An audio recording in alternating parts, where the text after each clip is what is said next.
Aimee Rizzo is the senior staff writer at the Infatuation, and she's here to share some highlights from their brand new guide, The Spots of Summer. Hello, hello, and welcome back, my friend. Thank you, Kelly. Happy almost summer. It is. This is getting us exciting, and with the weather, like we said, it already kind of feels like summer. Oh, yeah. So for someone that hasn't heard of the Infatuation Seattle, what do you all do? Tell us about it. So the Infatuation offers expert restaurant recommendations for every situation, and it's our goal to provide the most honest and trustworthy opinions on where to eat in Seattle and around the world. And so we do that through reviews and guides written by a small team of highly trained, highly opinionated writers and editors. We visit anywhere from 5 to 10 restaurants per week, sometimes more. And that way we really have our finger on the pulse of what each restaurant is truly perfect for. And in turn can help you plan everything from a big birthday dinner to a casual coffee hang and everything in between. So you're eating out a lot with your job. Like, that is your day-to-day. Sure am, yes, yes, it's a good gig. That, I was gonna say, that's kind of a dream gig situation. You just put out this new guide that we were talking about, Spots of Summer. What was your criteria for this one, and how did you kind of go about narrowing it down? So I will start with a hot take about Seattle Please. summers. They're a little stressful to me, and here's why. There's just so much to pack in, and I feel like we have this pent-up carpe diem energy that we need to expend, and there is a short period of time in which to do so.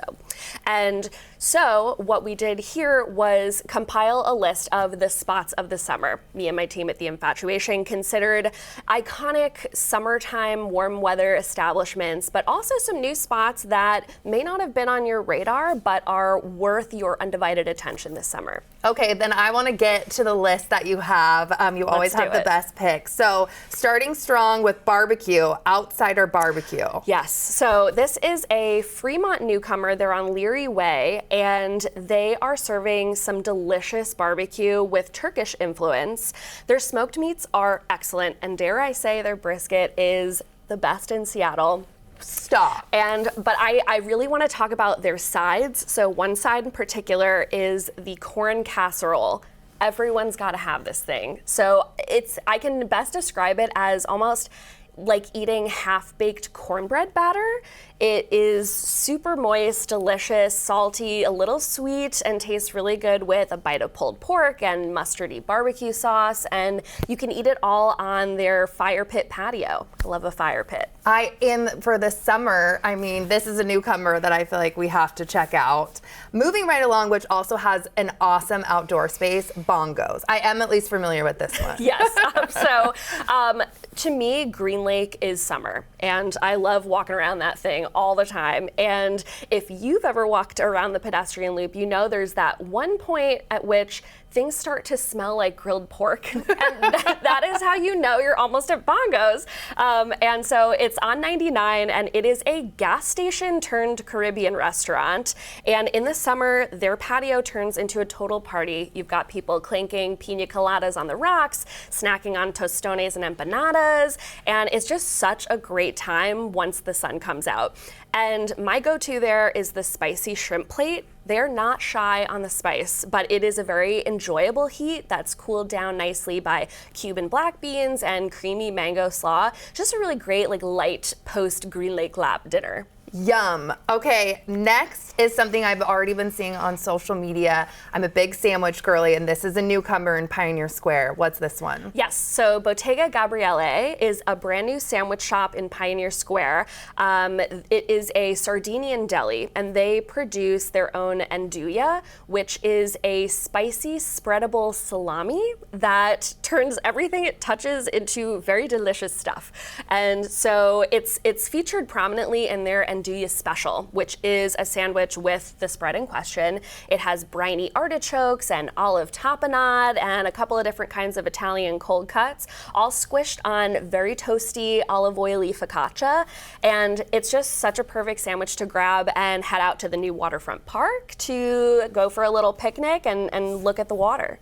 Gosh, you're giving us all the tips. This is so fun. Okay, moving right along, we have a couple more left. Family Friend. Okay, Family Friend is one of our best new restaurants of 2024. My team and I have loved it ever since it opened. And we have this guide on the site to secret patios, which is what it sounds like. They're great patios that just aren't very obviously located. And so Family Friend has done a really great job transforming their backyard into a very great, comfortable space. And whenever I go there, so this is a Guamanian restaurant, and their menu is delicious. My favorite dish there is the Kewpie burger. Now this is a burger for the ages, and it sits at the top of our Smash Burger Power Rankings currently. It's just a glorious stack of lacy seared beef and American cheese, which is the correct burger cheese, and pickles and onions, and a very umami forward special sauce. And so eating that out on the patio is just amazing. And they've got a great Beacon Hill location too. Chef's kiss. Last one on your list, marmalade. Okay, I'm very impressed with marmalade. This is a brand new gelato shop in Fremont that opened very quietly, and you can just tell that they're using high quality ingredients and mix-ins, and they really love what they do. And anyone who knows me knows that I am currently obsessed with their salted graham flavor. And interesting. Yeah, paired with chocolate, or sometimes they do a white chocolate flavor. It's kind of like this grown-up s'mores moment, but then they add a little Teddy Graham cookie on top, which is, for the kids at heart. Oh, okay. That was an amazing list. The Infatuation also just released a summer trends report with Chase Travel. What are you noticing locally that you wanted to talk about too? Yeah, so the most notable trend I've noticed is that sushi is on the rise. It's currently the most viewed cuisine on the Infatuation Seattle, with year-over-year growth as summer approaches, which is consistent with our new Dining and Travel Summer Trends report from Chase, which found that coastal cuisine is trending. And in fact, 35% of people said that they would travel to Seattle specifically for seafood. Yep. Yeah, I know that I live here, but I would do the same. We are such a great destination for the stuff. And we are very prepared at the Infatuation to address this trend with not only guides to seafood and sushi, but also fish and chips, oysters, poke, and even crab rolls. Really fast, where can people find you? You can find me at theinfatuation.com/Seattle. Sign up for our newsletter and join the fun on Instagram at infatuation_Seattle. I have to say, it's the best follow. So thank you so much, Aimee, for being here. I love chatting food and hidden gems. Thanks, Kelly. Cheers to a good summer. Yes.